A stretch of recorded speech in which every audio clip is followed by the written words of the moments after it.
আমি তোর টেনশনটাকে একেবারে অগ্রাহ্য করছি না, তার যথেষ্ট কারণও দেখতে পাচ্ছি, কিন্তু না না, এ ব্যাপারে আমি আমার শিমুল মাকে সম্পূর্ণ সমর্থন করি। যেভাবেই হোক যেন তেন প্রকারেণ মধুশ্রীকে চূড়ান্ত শাস্তি দিতেই হবে। মধুশ্রী ক্রাইম করেছে, মধুশ্রীর কোনো ক্ষমা পাওয়ার কোনো অধিকারই নেই। ওই এক ফোঁটা মেয়ে এই বাপের বয়সী লোকটার সঙ্গে, ওই মায়ের বয়সী মানুষটার সঙ্গে যে দুর্ব্যবহার করেছে তা কথায় প্রকাশ করার নয়। অপমান করেছে, যে অত্যাচারের শামিল। ফলে মধুশ্রীর একটা কঠিনতম শাস্তি প্রাপ্য, না হলে ও কোনো দিন শুধরবেই না। সব ঠিক আছে, কিন্তু চানাচুর বুড়ো। কোনো কিন্তু নয় শান্তি, অসভ্যতার একটা সীমা আছে, সেই সীমাটা যে লঙ্ঘন করে তাকে বলে হিংস্র। আমি বলছি মধুশ্রী একটা হিংস্র মেয়ে। একদম ঠিক বলেছো দাদা, নানি আমাদের ছোট্ট দাদু ভাইকে কেউ কিডন্যাপ করে? না না না না না, মধুশ্রীকে ছেড়ে দেওয়ার কোনো প্রশ্নই ওঠে না। এটা একটা সামাজিক অপরাধ।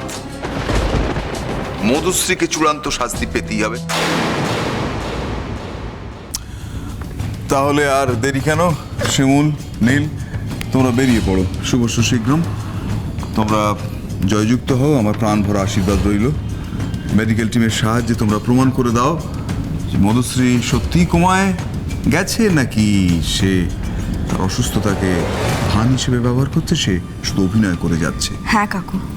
তবে আর একটা কথাও ভেবে দেখার, মধুশ্রীর মনের মধ্যে যদি সত্যিই ফ্রাস্ট্রেশন জেগে থাকে, মানে যদি সত্যি সে অনুতপ্ত হয়, পাপস্খলন করতে চায়, তাহলে সেটা তোমাদের বিচার্য, আমার সেখানে কিছু বলবার নেই। কিন্তু যদি প্রমাণ হয় যে মধুশ্রী তার অসুখটাকে ব্যবহার করছে, শাস্তির হাত থেকে বাঁচতে চাইছে, তাহলে তাকে কঠিন শাস্তি দিতে তোমার হাত যেন না কেঁপে যায়। আর আমি জানি আমার শিমুল মার সিদ্ধান্তে কোনো ভুল থাকে না। চিরকাল তোর প্রতি আমার ভরসা ছিল, আজ আছে, যতদিন বাঁচবো থাকবে। হ্যাঁ, সে তো আমিও জানি গো বুড়ো, কিন্তু আমার কি কথা বলো তো, কালকে তো বাড়িতে লিটল গুলশানের মাউথ রাইস, তারপরে নামকরণ হবে, খুব বড় অনুষ্ঠান। ভেবেছিলাম আজকে থেকেই হইচই শুরু করে দেবো। রূপচা হানিশ্রী আমাদের আর কিছুতেই ছাড়ছে না, আজকেই ও কমায় চলে গেল।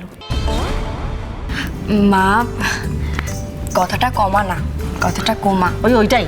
আর কি বলতো, হইচই তো করবো, আমি আনন্দ করতে চাইছি না বলো, কিন্তু কি বলতো, মনের মধ্যে টেনশন থাকলে না ভালো করে আনন্দ করাই যায় না। আমি তো প্রাণ খুলে আনন্দ করতে চাই না। আর আমার সোনা তো তোমার কাছে থেকেই বড় হলো, তুমি তো দেখাশোনা করেছো, মানুষ করেছো, তাই তোমার জায়গাটা ওর কাছে অনেক বেশি। তুমি মায়ের থেকেও বড়, তুমি হলে ঠাম্মা, তাই তুমি ছাড়া এগুলো কে করবে? ঠিকই তো, আমি তো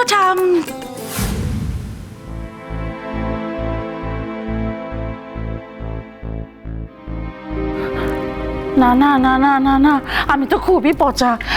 দেখ, ওই আমার কোলে যখন লিটল গুলশান ছিল, তখনই তো ভাঙাচোরা ভাস্কর লিটল গুলশানকে কিডন্যাপিং করে নিয়ে গেছিল। বল, আমি তো তোর ছেলেকে সামনে রাখতে পারিনি, আমি তো খুবই পচা।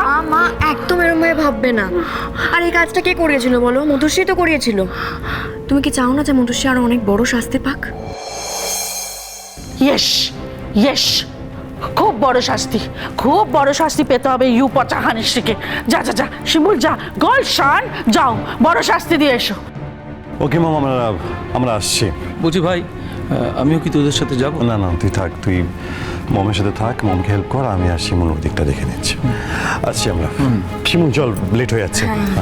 আসি মাম, আসছি। সাবধানে। এই শোভন, হ্যাঁ, আমার সাথে চল, আমরা মাছের অর্ডারটা দিয়েছি। হ্যাঁ ওদিক মনে রেখো, ডিম ভরা ইলিশ মাছ খাওয়াতে হবে কিন্তু মাউথ রাইসে। হ্যাঁ, হবে, চল। ইয়েস, বাদুড়ি এসে যখন, কাকে ডিম ভরা মাছটা দি। ও চানাচুর বুড়ো, কি দেখছো গো? তোমাকে। আমাকে তুমি বুঝি আগে কখনো দেখোনি? ও কেন এত সুন্দরী হলো, দিনে দিনে তুমি এত সুন্দরী হয়ে উঠেছো।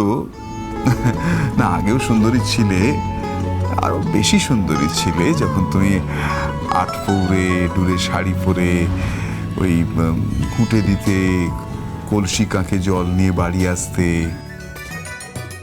কিন্তু এখন তুমি একটু বেশি মোহময়ী হয়ে উঠেছো। দেখলে অদর না করে থাকা যায় না। কি করছো কি করছো? লোক আমায় দেখতে পাবে তো। লোকে দেখলে আমার বাড়ি বই গেল। আমি আমার নিজের বউকে আদর করছি, তাতে লোকের কি?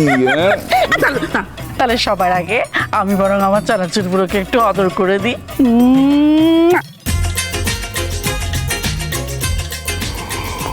ও তাহলে দেখছি আমার শান্তি সুন্দরীও লজ্জা পেতে জানে।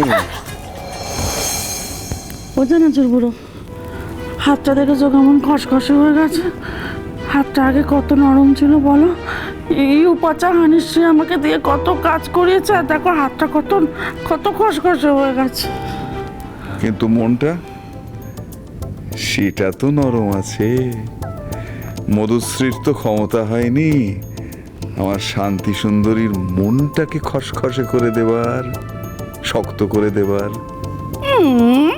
এই উপচা হানিশ্রী পারবে নাকি? আই শান্তিপ্রিয়া সেনের মনকে বদলাতেও পারবে নাকি?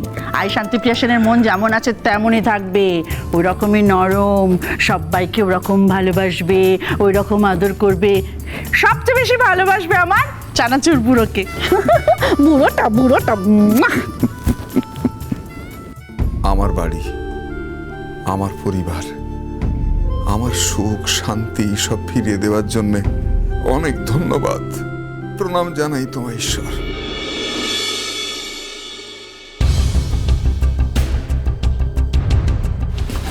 Good evening doctor Manna. Good evening Banerjee. তো আপনি এখানে? দেখুন, মিস্টার নীল সেন এবং মিসেস শিমুল বসু সেনের আবেদনে স্পেশাল পারমিশনের ভিত্তিতে আমরা একটা মেডিকেল টিম গঠন করেছি, সেই জন্যই আমরা এখানে এসেছি। আচ্ছা, আমরা মধুশ্রী চৌধুরীর একটা স্পেশাল চেক আপ করাবো। মানে মধুশ্রী চৌধুরী আমার পেশেন্ট, তো আপনি ওনার চেক আপ করবেন কেন? কারণ উনি কিন্তু কোনো সাধারণ পেশেন্ট নন, উনি একজন ক্রিমিনাল। কিন্তু এরকম করলে হয় নাকি? কেন হবে না? তার জন্য তো স্পেশাল পারমিশন নেওয়া হয়েছে। আর সেই স্পেশাল পারমিশনের ভিত্তিতেই আপনি এই মেডিকেল টিমকে Madhushree Chowdhury thorough check up করতে দিতে বাধ্য। কি ব্যাপার ডক্টর মান্না, আপনি কি চান না যে অন্য কোনো medical team Madhushree Chowdhury check up করুক? দেখুন, মধুশ্রী চৌধুরী আমার পেশেন্ট, আর উনি এখন কোমায় চলে গেছেন। এখন যদি অন্য কোনো মেডিকেল টিম ওনার চেক আপ করে, তাহলে সেটা তো আমার কাছে অপমানের। অপমানের নাকি ভয়ের? ওটা মান না, আপনি কি ভয় পাচ্ছেন? ভয়? ভয় কেন পাবো? ভয় পাচ্ছে না বুঝি? তাহলে ঘামছেন কেন বলুন তো? এসি চলছে তো। কোথায়? ঘাম নেই তো। তাহলে আপনি কেন অন্য কোনো মেডিকেল টিমের হাতে মধুশ্রী চৌধুরীকে ছাড়ছেন না? ডক্টর মান্না, মধুশ্রী চৌধুরী মিস্টার সেন আর মিসেস সেনের জীবনকে যেভাবে তছনছ করেছে, এর জন্য উপযুক্ত পানিশমেন্ট হওয়া উচিত। মধুশ্রী চৌধুরী ওনাদের বাচ্চাকে পর্যন্ত কিডন্যাপ করেছে। আপনি কি এরপরেও চান না যে উনি সুস্থ হয়ে উঠুন আর ওনার যথাযথ শাস্তি হোক? আচ্ছা ডক্টর মান্না, আপনার কি এর পেছনে কোনো স্বার্থ আছে?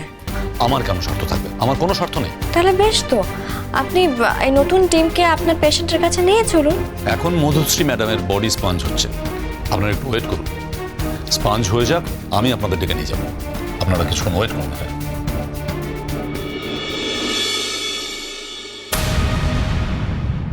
মনে হতো সন্দেহ তো ঠিক, মধুশ্রী অতটা অসুস্থ নয়। নীল, এটা আমার সন্দেহ নয়, এখন আমি নিশ্চিত।